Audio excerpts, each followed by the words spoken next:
ഇന്ന് ഞാൻ നിങ്ങളോട് സംസാരിക്കാൻ ആഗ്രഹിക്കുന്ന വിഷയം ക്രിട്ടിക്കൽ തിങ്കിങ്ങുമായിട്ട് ബന്ധപ്പെട്ട ചില കാര്യങ്ങളാണ്.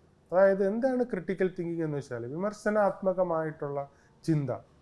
ഇപ്പോൾ നമ്മുടെ നാട്ടിൽ നമ്മളെല്ലാവരും ഭൂരിഭാഗം പേരും ചിന്തിക്കുന്നത് മോണോട്ടോണസ് ആയിട്ടാണ്, ഒരേ രീതിയിലാണ് ചിന്തിച്ചു പോകുന്നത്. അപ്പം നമ്മുടെ ഒരു ട്രൂത്ത് അല്ലെങ്കിൽ റിയാലിറ്റി എന്താണെന്ന് മനസ്സിലാക്കാൻ വേണ്ടിയിട്ട് ഈ മോണോട്ടോണസ് ആയിട്ടുള്ള ചിന്താ രീതി ഒരിക്കലും യൂസ്ഫുൾ അല്ല എന്ന് നമ്മളെപ്പോഴും മനസ്സിലാക്കിയിരിക്കുക. കാരണം ഇപ്പോൾ എഡ്യൂക്കേഷൻ സിസ്റ്റം നോക്കിയാലും സ്കൂൾ സിസ്റ്റം നോക്കിയാലും ഈവൻ ഹയർ എഡ്യൂക്കേഷൻ പോലും മോണോട്ടോണസ് ആയിട്ടാണ് കുട്ടികളെ ചിന്തിപ്പിക്കുന്നതും അവരുടെ വർക്ക് ചെയ്യാൻ വേണ്ടിയിട്ട് പ്രേരിപ്പിക്കുന്നു. അവരുടെ ഒരു ഫ്രെയിം വർക്കിന് പുറത്തേക്ക് ചിന്തിക്കാൻ വേണ്ടിയിട്ട് പ്രേരിപ്പിക്കുന്നില്ല എന്നുള്ളത് വസ്തുതാപരമായിട്ടുള്ള ഒരു പ്രോബ്ലമാണ്. ഇപ്പം നമ്മുടെ നാട്ടിൽ വലിയ രീതിയിലുള്ള അല്ലെങ്കിൽ നമുക്ക് ചുറ്റുമുള്ള നമ്മുടെ കേരളത്തിലൊക്കെ വലിയ രീതിയിലുള്ളൊരു ഇന്നോവേഷനും അല്ലെങ്കിൽ ക്രിയേറ്റിവിറ്റിയൊക്കെ വരാത്തതിനുള്ള ഒരു പ്രധാനപ്പെട്ട കാരണമായിട്ട് എനിക്ക് പലപ്പോഴും തോന്നിയിട്ടുള്ളത് ക്രിട്ടിക്കലായിട്ടുള്ള തിങ്കിങ്, പ്രത്യേകിച്ച് യങ്ങർ ജനറേഷന് അല്ലെങ്കിൽ അപ്കമിങ് ആയിട്ടുള്ള ജനറേഷന് കുറഞ്ഞു വരുന്നു എന്നുള്ളതാണ് വളരെ പ്രധാനപ്പെട്ട ഒരു കാര്യം. അല്ലെങ്കിൽ അവരുടെ ടീച്ചേഴ്സ് അല്ലെങ്കിൽ അവരുടെ സീനിയേഴ്സ് പറയുന്നത് ഒരു ഇമ്മീഡിയറ്റ് ഗ്രാറ്റിഫിക്കേഷൻ ആണെങ്കിൽ പോലും, അല്ലെങ്കിൽ ഒരു ഇമ്മീഡിയറ്റ് ആയിട്ടുള്ള ഇൻസ്റ്റന്റേനിയസ് ആയിട്ടുള്ള പ്ലഷർ സീക്ക് ചെയ്യുക എന്നുള്ള പർപ്പസിൻ്റെ പുറത്ത് അതാണ് ലൈഫിൻ്റെ ഫണ്ടമെൻ്റൽ ആയിട്ടുള്ള മോട്ടീവ് എന്ന് വിചാരിച്ചുകൊണ്ടാണ് പലപ്പോഴും തിങ്കിങ് പാറ്റേൺസ് പോകുന്നത്. അത് ഓവർ ദ ടൈം അല്ലെങ്കിൽ ലോങ് ടൈം യൂസ്ഫുൾ അല്ല എന്നുള്ളത് ഒരു റിയാലിറ്റി ആയിട്ട് നമ്മൾ മനസ്സിലാക്കേണ്ടത് വളരെ വസ്തുതാപരമായിട്ടുള്ള ഒരു കാര്യമാണ്. അപ്പോൾ ഏറ്റവും പ്രധാനപ്പെട്ട കാര്യം, നമ്മുടെ ഒരു എഡ്യൂക്കേഷൻ സിസ്റ്റം യഥാർത്ഥത്തിൽ എയിം ചെയ്യേണ്ടത് ഇൻഡോക്ട്രിനേഷൻ അല്ല, പകരം ക്രിട്ടിക്കലായിട്ട് തിങ്ക് ചെയ്യുക, നമ്മുടെ സൊസൈറ്റി കുറെ കൂടെ ബെറ്റർ ആക്കി എങ്ങനെ കൊണ്ടുവരാൻ പറ്റും എന്നുള്ളതാണ് ഏറ്റവും പ്രധാനപ്പെട്ട കാര്യം. അല്ലാതെ ഒരു രീതിയിലും ഒരു ഡെമോൺസ്ട്രേഷൻ പോലെ അല്ലെങ്കിൽ ഒരു മോണോട്ടോണസ് ആയിട്ട് ഇന്നോവേഷൻസ് ആണെങ്കിലും ക്രിയേറ്റിവിറ്റി ആണെങ്കിലും നമുക്ക് ഉണ്ടാക്കാനായിട്ട് കഴിയില്ല എന്നുള്ളത് വളരെ പ്രധാനപ്പെട്ട ഒരു കാര്യമാണ്.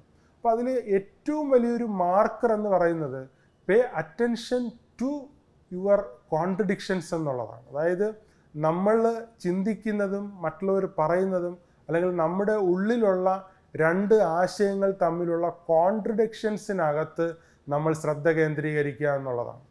പലപ്പോഴും നമ്മുടെ നാട്ടിൽ ഈ കള്ളം പറയുന്നത് അല്ലെങ്കിൽ തെറ്റായ കാര്യങ്ങൾ പറയുന്നത്, ഇപ്പം നമ്മൾ അത്യാവശ്യ കാര്യത്തിന് വേണ്ടിയിട്ട് അല്ലെങ്കിൽ നമ്മുടെ ഒരു സ്വാർത്ഥ കാര്യത്തിന് വേണ്ടിയിട്ട് അല്ലെങ്കിൽ നമ്മുടെ ഒരു ആഗ്രഹം നടക്കാൻ വേണ്ടിയിട്ട് അല്ലെങ്കിൽ നമ്മളൊരു കാര്യം മറച്ചു വെക്കാൻ വേണ്ടിയിട്ട് ധാരാളമായി ഒരു കൂസലുമില്ലാതെ കള്ളം പറയുന്ന ഒരു കൾച്ചറിലും നാട്ടിലുമാണ് നമ്മൾ ജീവിച്ചിരിക്കുന്നത്. അപ്പോൾ അത് നമ്മൾ ക്രിട്ടിക്കലി ചിന്തിക്കേണ്ടുന്ന ഒരു കാര്യമാണ്. നമ്മൾ പറയുന്നതും പ്രവർത്തിക്കുന്നതും ചിന്തിക്കുന്നതും തമ്മിൽ എന്തെങ്കിലും ബന്ധമുണ്ടോ ബന്ധമില്ലേ എന്നുള്ളത്.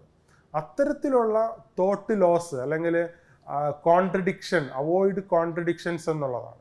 നമ്മുടെ ഉള്ളിലുള്ള രണ്ട് വ്യത്യസ്തങ്ങളായ ആശയങ്ങൾ, ഒന്ന് നമ്മൾ ചിന്തിക്കുകയും വേറൊന്ന് പറയുകയും, ഒന്ന് വിശ്വസിക്കുകയും വേറൊന്ന് മറ്റുള്ളവരോട് ചെയ്യാൻ വേണ്ടിയിട്ട് പറയുകയും ചെയ്യുമ്പോൾ അവിടെ ഒരു കോൺട്രഡിക്ഷൻ വരികയാണ്. അപ്പം നിങ്ങൾ കേൾക്കുന്ന ആശയങ്ങൾ, പ്രത്യേകിച്ച് വിദ്യാർത്ഥികളൊക്കെ തന്നെ കേൾക്കുന്ന ആശയങ്ങളുടെ ഉള്ളിലുള്ള കോൺട്രഡിക്ഷൻസ് പുറത്ത് കളയാൻ വേണ്ടിയിട്ട് ശ്രമിക്കുക എന്നുള്ളത് വളരെ വളരെ പ്രധാനപ്പെട്ട കാര്യമാണ്. കോൺട്രഡിക്ഷൻസ് ഉണ്ട് എന്ന് നിങ്ങൾ റിയലൈസ് ചെയ്യണമെങ്കിൽ നമ്മളുടെ ആശയങ്ങളെ ക്രിട്ടിക്കലായിട്ടുള്ള ഇവാലുവേഷനിലൂടെ കടത്തിവിടാനും പ്രൂഫ് അല്ലെങ്കിൽ എവിഡൻസ് ബേസ്ഡ് ആയിട്ട് ലൈഫ് മുന്നോട്ടേക്ക് കണ്ടക്ട് ചെയ്യേണ്ടതായിട്ടുള്ള ആവശ്യകത ഉണ്ട് എന്നുള്ളത് അത്യാവശ്യമാണ്. അപ്പോൾ എവിഡൻസ് ബേസ്ഡ് ആയിട്ട് നമ്മൾ ക്രിട്ടിക്കൽ തിങ്കിങ്ങിനെ കൊണ്ടുപോകുമ്പോൾ വാല്യൂ എന്ന് പറയുന്നത് മെറ്റീരിയൽ എവിഡൻസ് ബേസ്ഡ് അല്ല എന്നുള്ള വസ്തുത നമ്മൾ മനസ്സിലാക്കിക്കൊണ്ട് തന്നെ മുന്നോട്ട് പോവുകയാണെങ്കിൽ മാത്രമാണ് ലൈഫിനെ കുറെ കൂടെ റിയലിസ്റ്റിക് ആയിട്ട് മനസ്സിലാക്കാനായിട്ട് കഴിയുക. വാല്യൂ എന്ന് പറയുന്നത് പ്രയോറിറ്റിയാണ്. നമ്മുടെ ലൈഫിൽ എന്തിനെയാണ് വേറൊന്നിൻ്റെ മുകളിൽ ഹയറായിട്ട് പ്രയോറിറ്റൈസ് ചെയ്യുന്നു എന്നുള്ളതിനെയാണ് നമ്മുടെ വാല്യൂ സിസ്റ്റം അല്ലെങ്കിൽ മൂല്യമുള്ള ജീവിതം എന്ന് പറയുന്നതിൽ നമ്മൾ മനസ്സിലാക്കേണ്ടുന്ന ഒരു കാര്യം. അതിന് മെറ്റീരിയലിസ്റ്റിക് ആയിട്ടുള്ള എവിഡൻസ് നമുക്ക് കണ്ടെത്താനായിട്ട് കഴിയില്ല, പകരം ഒബ്ജക്റ്റീവ് ആയിട്ടുള്ള മൊറാലിറ്റിയാണ് അവിടെ നമുക്ക് യൂസ്ഫുൾ ആയിട്ട് വരുന്നതെന്നുള്ള വസ്തുത എപ്പോഴും ഓർത്തിരിക്കുകയാണ്. അപ്പോൾ നമ്മുടെ ലൈഫ് കുറെ കൂടെ ക്ലിയർ ആയിട്ട് കാണാനും നമ്മുടെ വേൾഡ് വ്യൂ കുറച്ചും കൂടെ റിയലിസ്റ്റിക് ആയിട്ട് ട്രൂത്ത്ഫുൾ ആയിട്ട് പെർസ്യൂ ചെയ്യണമെങ്കിൽ തീർച്ചയായിട്ടും ക്രിട്ടിക്കൽ തിങ്കിങ്ങിന് അതിൻ്റേതായിട്ടുള്ള പ്രാധാന്യമുണ്ട്. കോൺട്രഡിക്ഷൻസ് അവോയ്ഡ് ചെയ്യേണ്ടുന്നതിന് അതിൻ്റേതായിട്ടുള്ള പ്രാധാന്യമുണ്ട്.